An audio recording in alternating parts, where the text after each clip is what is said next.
නමෝ තස්ස භගවතෝ අරහතෝ සම්මා සම්බුද්දස්ස. අටවන පාඩම. දේශමූල සිත් දෙක. දේශය යනු සිතින් ගන්නා වූ අරමුණ කෙරෙහි ඇතිවන විරුද්ධ ස්වභාවයය. අරමුණට නොකැමැති ස්වභාවයය. කෝපය, තරහව, වෛරය, භය, අප්‍රියාව, නොසතුට යන වචන වලින් කියවෙන්නේද දේශයය. අරමුණෙහි හැපෙන්නාක් මෙන් නැතිවන බැවින් එයට ප්‍රතිගයයිද කියනු ලැබේ. දේශමූල චිත්තය ලෝභ මූල චිත්තය මෙන් වේදනා වශයෙන් ભેදයට නොපෙමිනේ. එය සෑම කල්හිම දෝමනස්ස වේදනාවෙන්ම යුක්ත වේ. දෝමනස්ස වේදනාවේ යනු අරමුණේ නරක ගතිය ආස්වාදය කරන ස්වභාවයය.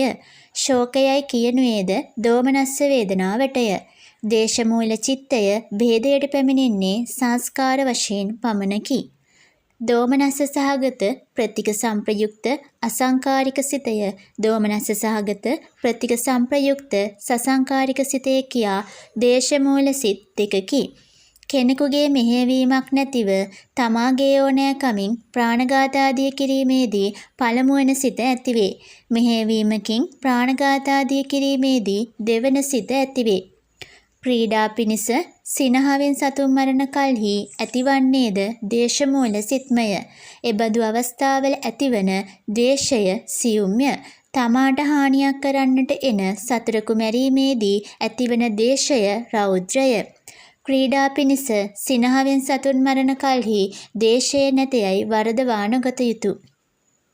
දේශමූල සිත් උපදනා අවස්ථා. ප්‍රාණඝාතය, පරුෂ වචනය, ව්‍යාපාදය, අදත්තාදානය, මුසාවාදය, ප්‍රෛශූන්‍ය වචනය, සම්ප්‍රප්පලාපය යන අකුසල කර්මපත සත සිදු කිරීම වශයෙන් දේශමූල සිත් උපදී.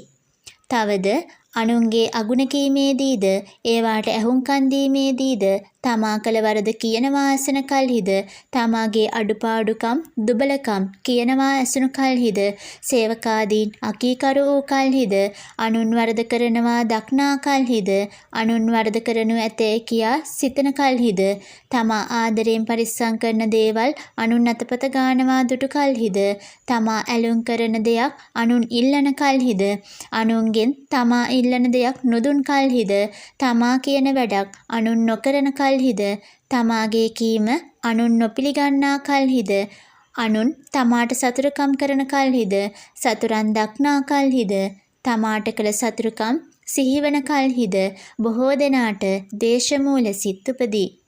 මාපිය දූදරුවාදී හිතවතකු මල කල්හිද අන් අලාභයක් වූ කල්හිද තමා අතින් විශාල වරදවල් සිදු වූ කල්හිද ශෝක කිරීම වශයෙන් උපදින්නේද දේශමූල සිත්ය. තමාට වඩා හොඳින් කන බොන අය අඳින පළඳින අය දුටු කල්හිද හොඳ රථ වාහන වලින් යනෙන අය දුටු කල්හිද හොඳ ගෙවල් සාදාගෙන ඉන්නා අය දුටු කල්හිද ගරු බුහුමන් ලබන අය දක්නා කල්හිද ඊර්ෂ්‍යා සහගතව දේශමූල සිත් ඇතිවේ.